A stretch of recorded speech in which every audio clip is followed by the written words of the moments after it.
Join me, Pops Mohamed, as I journey across South Africa to explore and engage with the sacred music with a wide variety of our indigenous and universal traditions.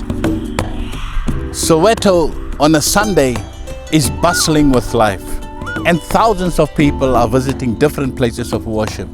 And today, I'll be going to the St. Stephen's Pentecostal Church. In the last episode, I traveled to two of the furthest points of the country, Limpopo and Cape Town. I met with the Venda people and witnessed the high energy of their dance and drumming, and then entered the hallowed halls of the St. George's Cathedral, where I heard voices of angels in the choir. The fusion between those two traditions created an extraordinary reverberation. I'm hoping that in this episode, I will discover ever more interesting sounds. Driving through the dusty streets of Soweto, one can feel the vibrancy of the people out on the streets. For centuries, Africans have integrated the religious and spiritual traditions of cultures that have come to the continent. The influence of Christianity on township life in southern Africa has given rise to the charismatic churches like the Pentecostal community. One of the largest church groups in the region, they have adopted the African rhythms, dance, songs and deep devotional prayer, which gives it its potency.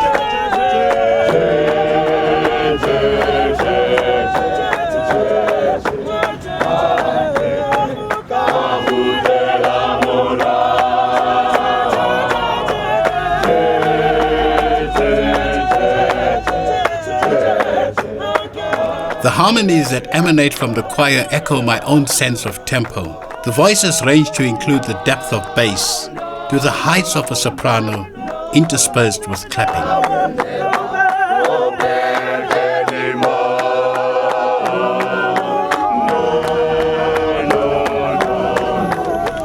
Reverend Stephen is the founding leader of St. Stephen's Paradise Pentecostal Church, and he welcomes me to join his flock in worship. The immense popularity of the church throughout Southern Africa has grown across borders.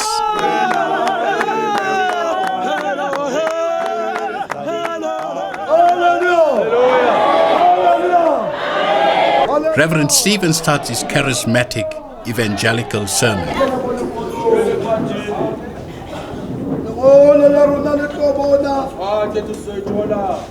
Revelation 3, verse 11. Verse 11. Bona kita kapili. Uluka sona le sona emu atlasike ankama kakao. Bona kisekitla. Yesa mokshe. Hallelujah. Horobatu. Baske ba onkela. Mokaka. Waho. Hallelujah. Didn't talk that Joffa. Arifina Johnny. Hallelujah. Eka kona. Ready boloke. Etla baratu. Baba we. Abarata kinka. Baske ba kona. Barikukela Johnny. Tala tanolo. Horobaratu. Joffa.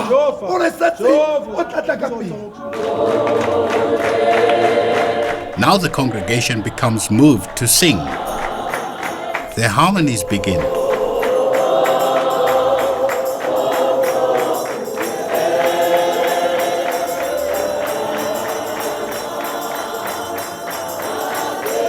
True to the character of this charismatic church, a deputy pastor steps forward to stir up the congregants in their worship.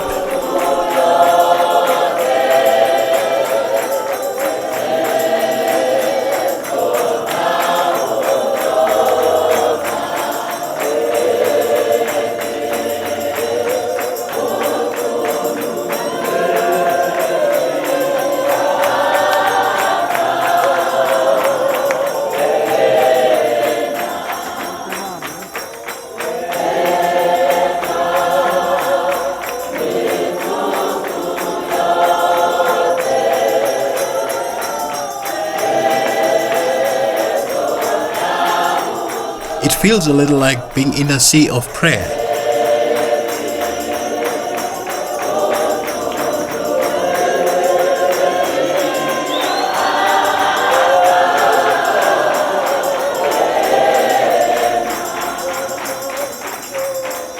I asked Reverend Stephen to share his story of how he became leader of such a large church.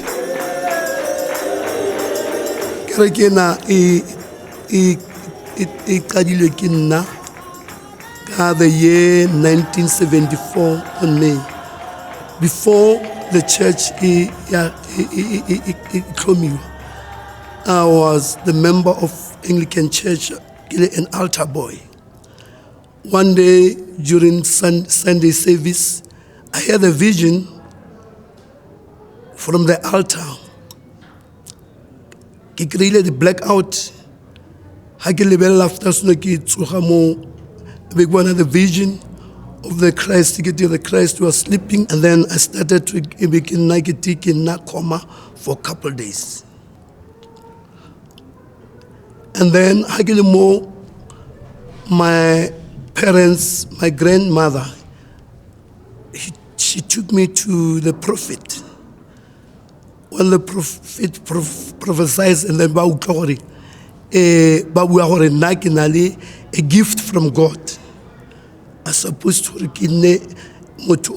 leader of the congregation. Is where I started to at my own place, worship God. One day when I was sleeping, there came a voice in who I am. And then I've answered that voice during my dream. I say, my name is Stephen. The word said to me, build the church upon that name of St. Stephen's. And then it happened with the guys, by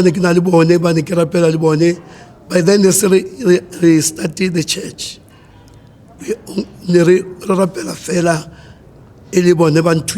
Just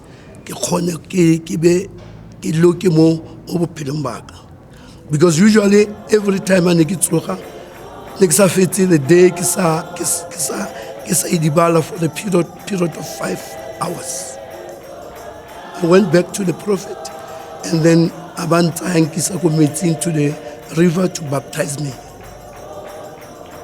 During the baptizing, and then is where I started to have usually the focus of the spiritual. And then I started to pray with those few girls I had till and then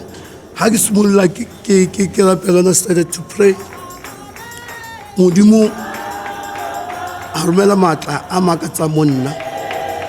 And then I started to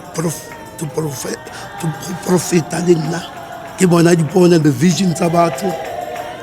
People, they usually come to me about the tools. So I give a tools more the problems and so on. Baba ne batla ba kula ba sa khone go bona go phekulega. Mara when I started to pray to put hand on them, ne ba smolla ba na cured before. And then that church started really more around here at Soweto. But it ended, it spread it up to the whole places.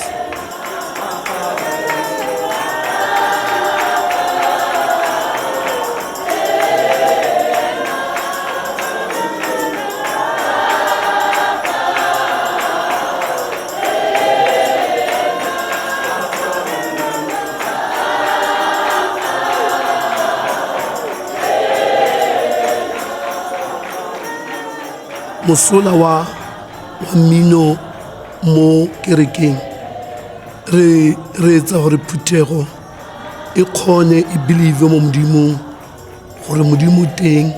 And one other thing, motho o khona gore a khone go tseba gore ha rapela ya ka pina o khona go fitlhella mo modimong ka the molaetsa gore ntho le ngwa e kopang modimo we kopa ka pina, especially mo rona batho ba bantsho ha re bua le modimo re bua le modimo ka mo worship ka go bina ka go worship modimo ka go ntshamantswe a botlhoka gore motho a tla khone a itse gore o na le connected le modimo ka go se fela.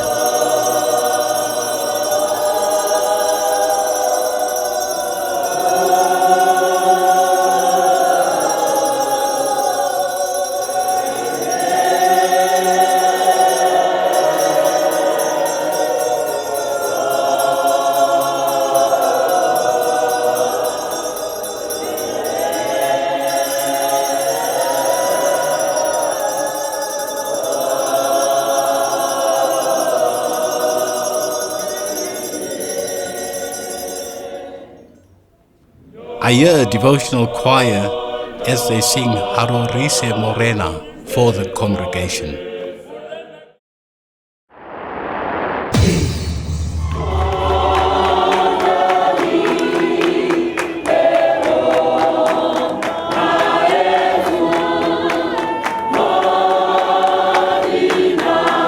I'm moved by the singing of the Pentecostal devotees.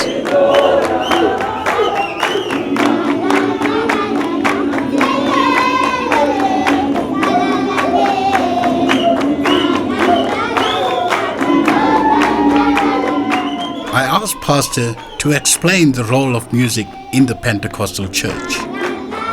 Actually, with music in our church, it happened to be a culture. It draws people in.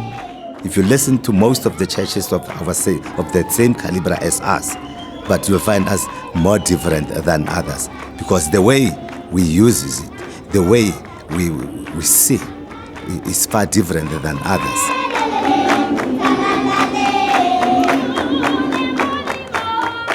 This continues almost unabated for over 4 hours, and no one seems to tire, not even the children, who seem so connected to their worship.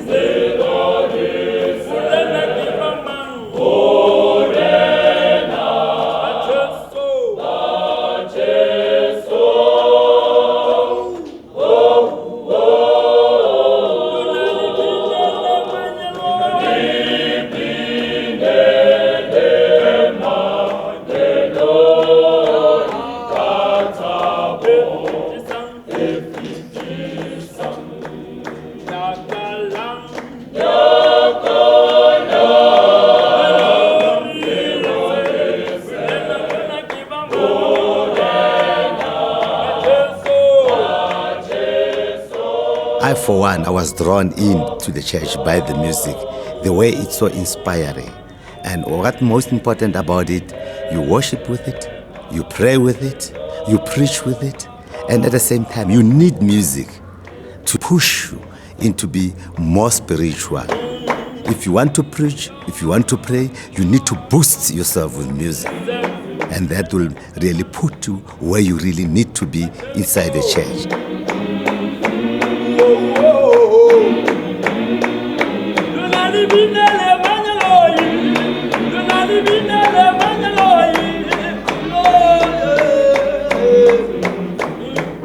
The message that we get from the music itself gives you strength. When you are down, that can lift you up. Honestly, I believe if you could really understand the words that we are singing with, you would really feel fulfilled, even though you don't know what the words are really meaning. What fascinates me is that the invocation of song as prayer is set on an emotional high, churning lofty sayings from the Bible to inspire and lift the devotees. The Word of God is energized into entirely new arrangements. Clapping of hands to start with, it gives you a beat in every song that you sing, so that the song should not lose momentum. When you clap the hands, you also encourage people to keep the pace of the song, to keep the spirit in which you would like them to see. Because the message that is delivered in music is different. Somewhere you need to emphasize it. When you see or realizes that the choir loses the pace, now put more pressure on it, and it uplifts the spirit again. And they can realize that the message that we need to send, we need to emphasize it in that way of clapping hands.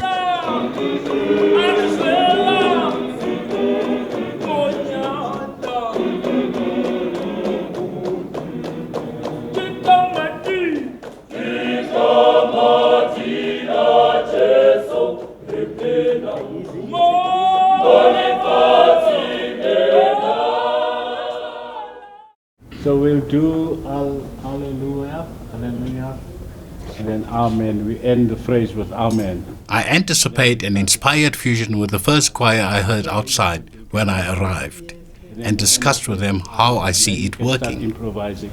And then, of course, the clapping of the hands. That's very important, I think. But not too loud. I saw you guys are very good at clapping.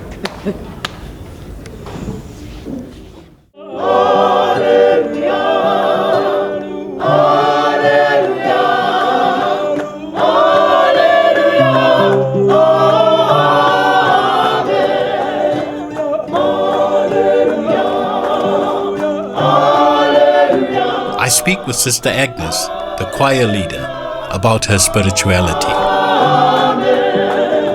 When I sing, I'm inviting God into the music that I'm singing. And this music that I'm singing, it takes me far, far away. There are many things that has happened into my life. That's why I decided to sing. I decided to praise my God. And when I sing, there's something that is happening within myself. I feel that God is in me.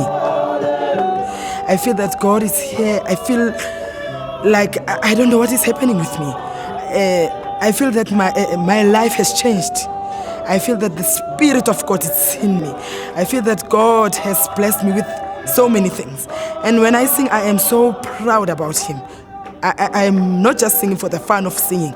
I'm singing to praise my God for the good things that He did for me. I am what I am today because of Him.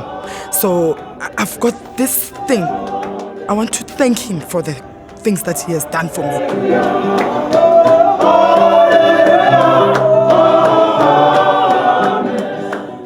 I wonder if this is the only time in history that a chorus has played alongside a hallelujah prayer.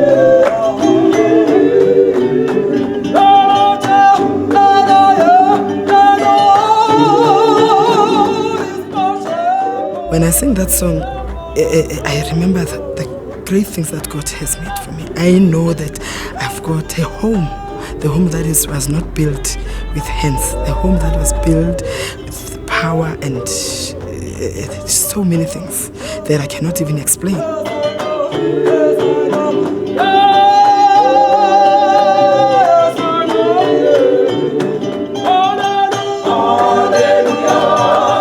With these songs that we are singing, it's the way of showing our God that we thank Him with our lives, with all the sufferings that we have in our lives. That is why when I sing, I've become emotional, because I don't just sing for the fun of singing. There is something that is happening inside me. And I feel God when I sing, that He is here with me. Actually, it's not myself, it's Him who made me sing. And it's Him who's living inside me.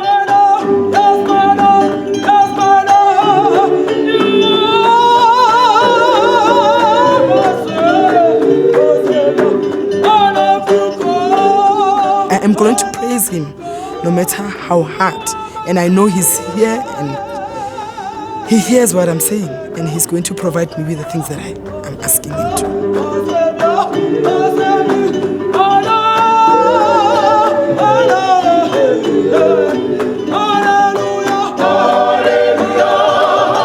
The rhythm of Africa speaks volumes.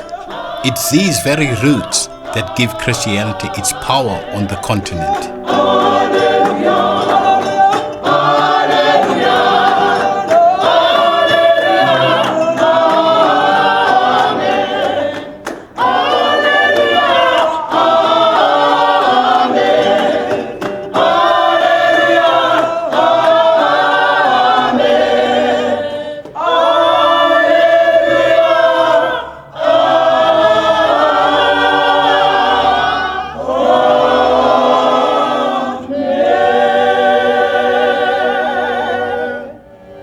From here, I traveled to meet with Hindu devotees in Durban, where I experienced the sublime sounds of ancient bhajans.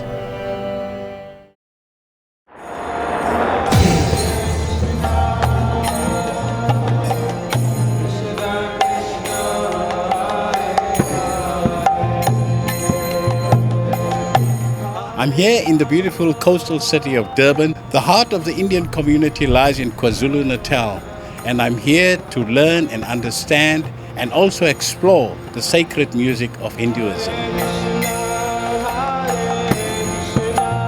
The first place I visit is the awe-inspiring Hare Krishna temple. There is something about the spaciousness of the architecture that holds the sacred vibrations of eternity. The teachings of the East are imbued with an ancient wisdom and grasp of sacred geometry that one can physically feel. I imagine that were I to find myself in the heart of a lotus flower, this is what it would be like. The iconography of the Hindu tradition is complex and detailed. These gods are manifestations of pure forms, embodied in image in order to bring the follower into a clear relationship with the Supreme. It is said that the nature of sound within Hinduism connects one to a single divine principle. I travel across Durban to the famous Kendra Temple, which towers up to join the cityscape in a clear expression of a multicultural ethos.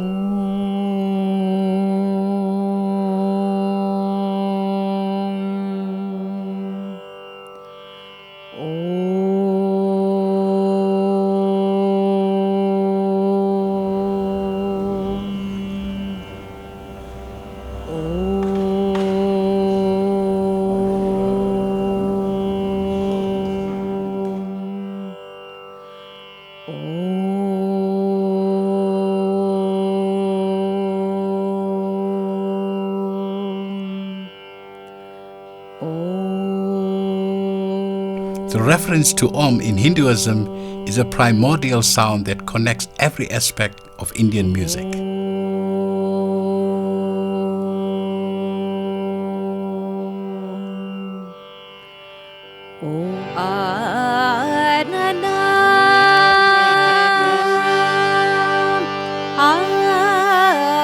I meet Mahenthri Pillay, one of the country's most talented Hindu singers, who, accompanied by her musicians, create a most sublime melody. I am entranced.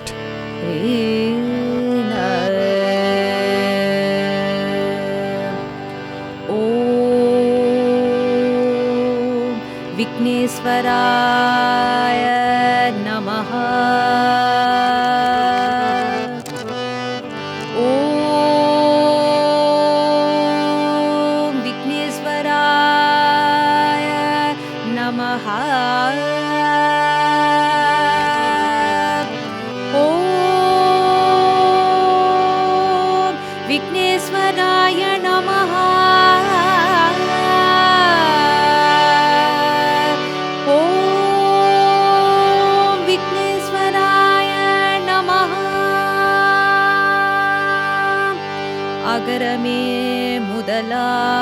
Mahenthri shares with me her knowledge on the essence of the tradition. My involvement in sacred music is simply because I believe deep down within that it is a chance to connect with divinity within each one of us. So whenever you are engaged in singing a song, it's an outpouring of your love and devotion to the Almighty. And I think that is what charges the song with positive vibration. And there's a sense of peace that's emitted from what you're actually performing.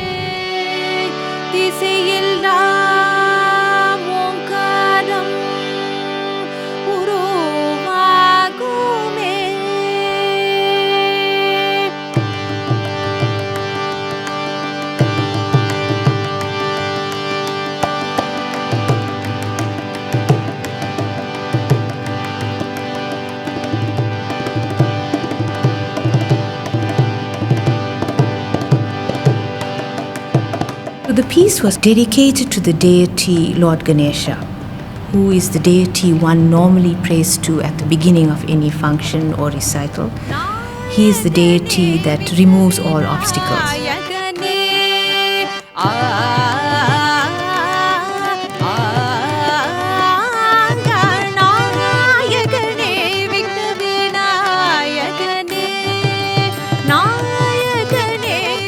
I feel that there is a clear sophistication here. Indian classical music is based on a raga system. In this instance, the bhajan is based on the South Indian Carnatic tradition.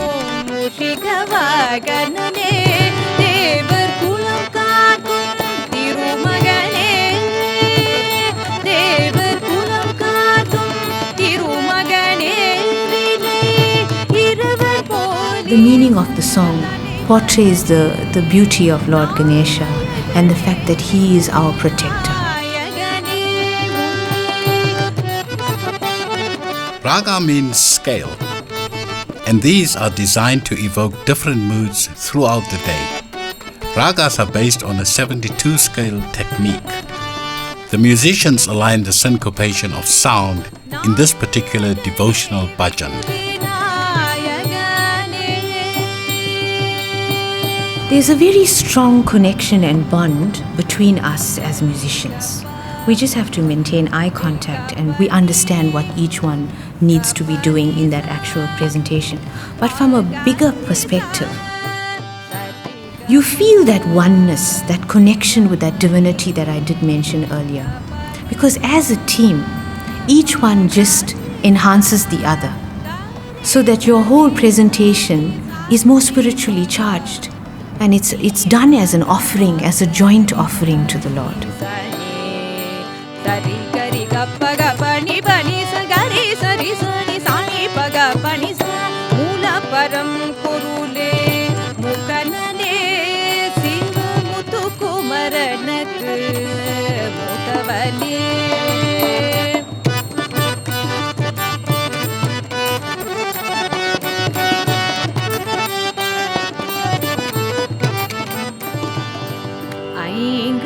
நல்வானே அருட்குரவன்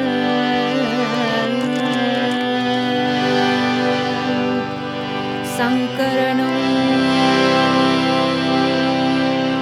ஷண்முகனும்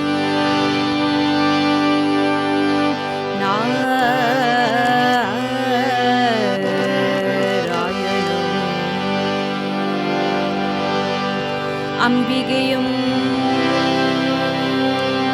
The quality of the music reflects an ancient connection to the higher power.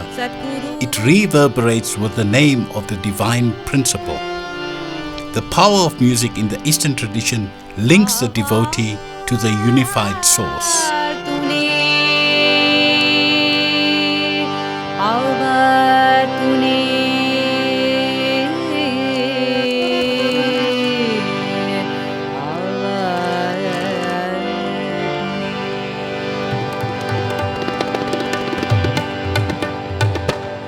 ஆதிமூல Gananatha கஜானன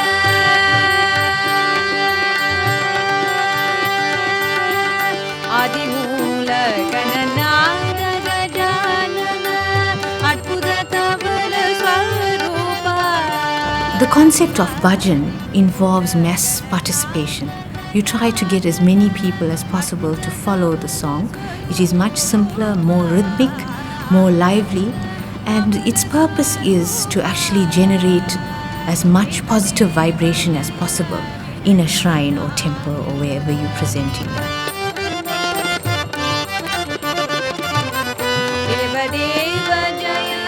When you sing bhajan music, it's very devotional. It's charged with spirituality.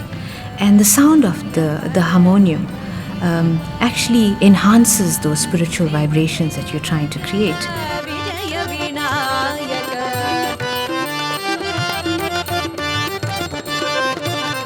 If you look at sacred music, you're ultimately singing the praise of the Lord. So it really does not matter what language it is being sung in or what style or how you actually sing the song.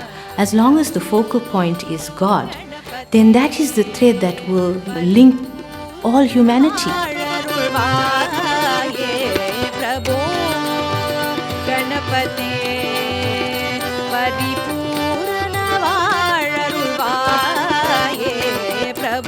When I sing, and I'm only involved in sacred music because it gives me great joy to be singing the praises of the Lord, I feel a strong connection. There's an outpouring of love from me. I feel a tremendous sense of peace, of calmness, of joy that just flows through me.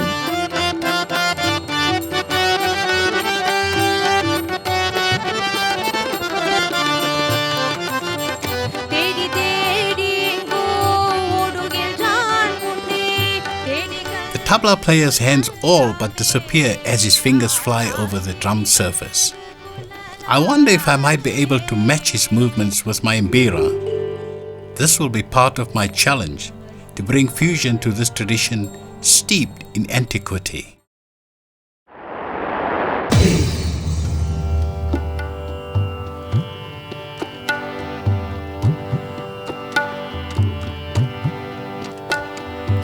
Sariga pada sanida pada pamagari sari sanida sa.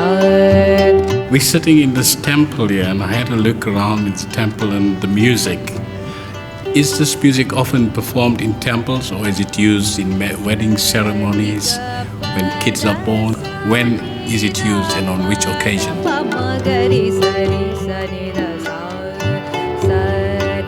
The devotional music that I presented today is most suited to be sung at temples, at ashrams. In fact, I get the greatest joy when I sing at temples, ashrams, spiritual venues. These songs can be presented at wedding functions where a formalized singing program is held to entertain your guests. It's referred to as a kacheri. But the greatest spiritual power and connection that one derives and benefit from the music that you get is when you do sing in a serene, peaceful atmosphere like we are in today in a temple.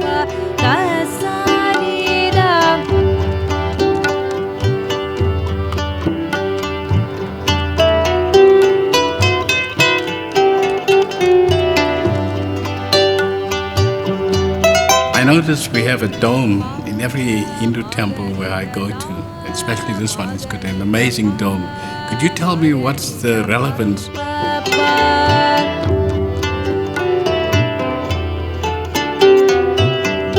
From a physical aspect, the actual dome reaching out into the heavens, into the sky, identifies the deities within the temple with the supreme force, the supreme almighty that energizes our lives on earth. That's just from a constructional point of view.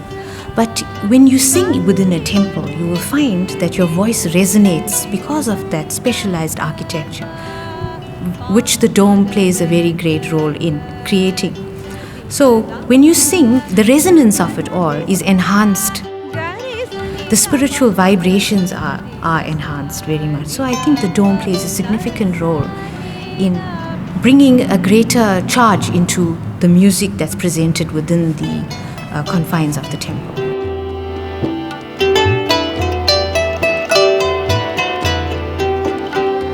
Sarika pada sanida pada pamagari sari sanida sa. Sarika pada sanida pada pamagari sari sanida sa. Sarika ga ga riga pa pa pa pa pa sa. In South Africa specifically, Hindu culture took root as soon as the 1860 settlers, the indentured laborers, came to our country to work on the cane fields.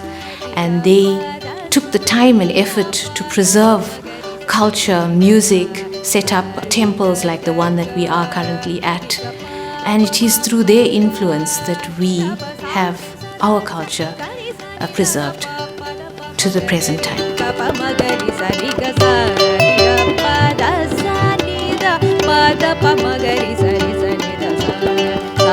Riga ga ga riga pa pa pa pa da pa sa sa sa gari sanida da pa pa da pamagari da pamagari sari ga sa riga pa da sanida pa da pamagari sari sanida.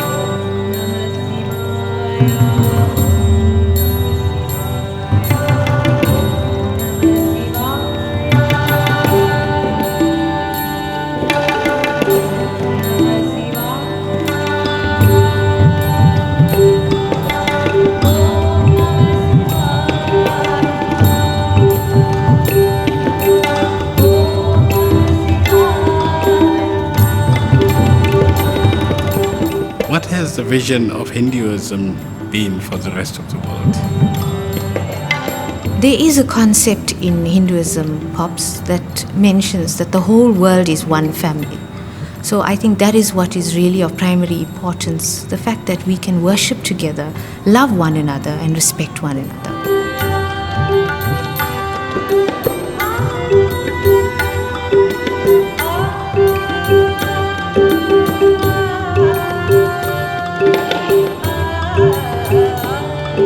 The ultimate aim of life is God realization. And all you need to do in this Kali Yugam is simply chant the Lord's name, and you are sure to realize God.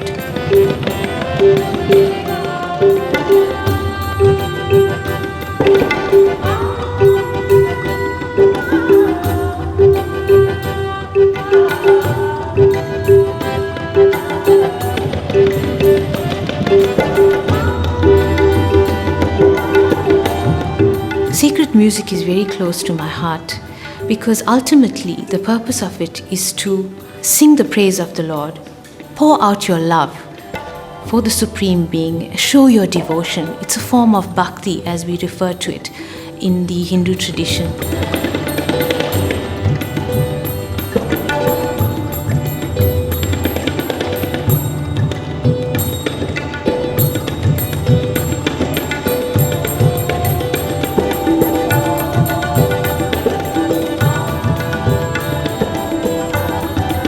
When you're involved in singing devotional music, you actually reach sublime states of consciousness.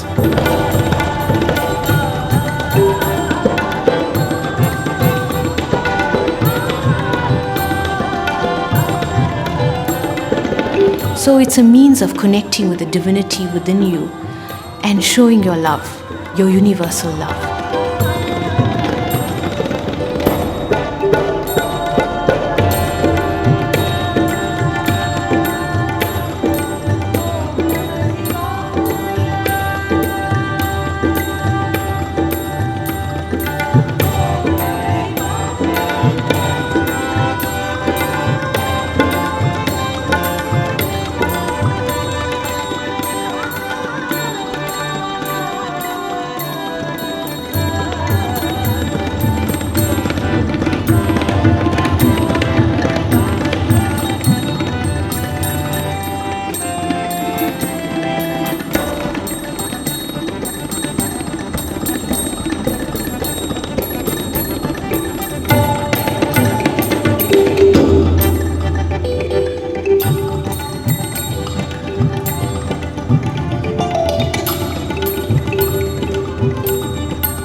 Music is the link that can really unite humanity because it's actually the sound of love, the language of love.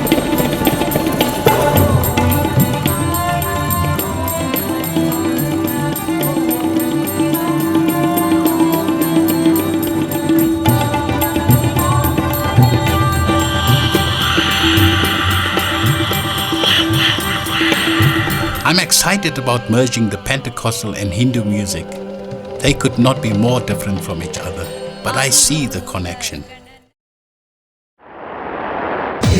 The Hindu and the Pentecostal could not be more different from one another. The African rhythms we know well, as previously explored, but the subtleties and the complicated textured flow of the Hindu cadence is going to be quite a challenge for our fusion.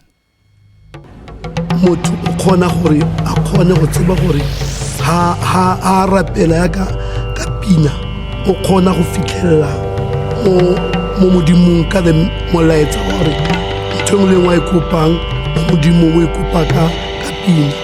Tate wa rona ya mahodimong, lebitso la hao le kgethehe, ho tle mmuso wa hao, thato ha o etsa lefatshe jwale ka etsa mahodimong. Re fe boho ba rona ho lekaneng tsatsi le tsatsi, re tshwarele melato jwale ka re tshwarele melato, o se ke wa re isa melekong, re lwana ho ya mobe hobane mmuso ke wa hao, matla le kganya. It is a chance to connect with the divinity within each one of us.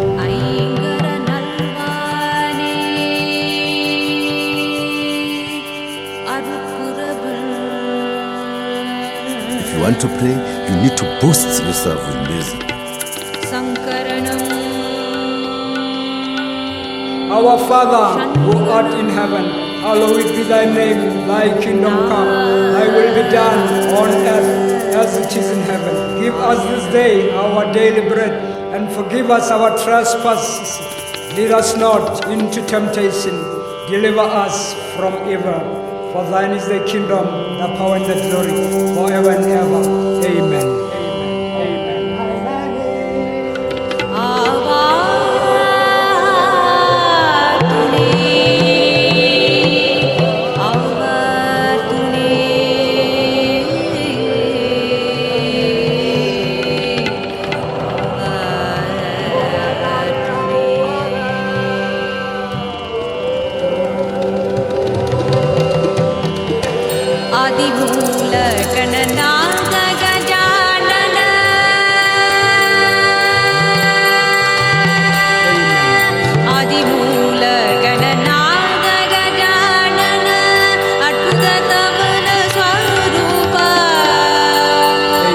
The whole world is one family.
To pray, you need to boost yourself with music. It's an outpouring of your love and devotion to the Almighty. Amen. Amen. Amen. Amen. When I sing, there's something that is happening within myself. I feel that God is in me. I'm inviting God into the music that I'm singing.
And all you need to do in this Kali Yugam is simply chant the Lord's name, and you are sure to realize God.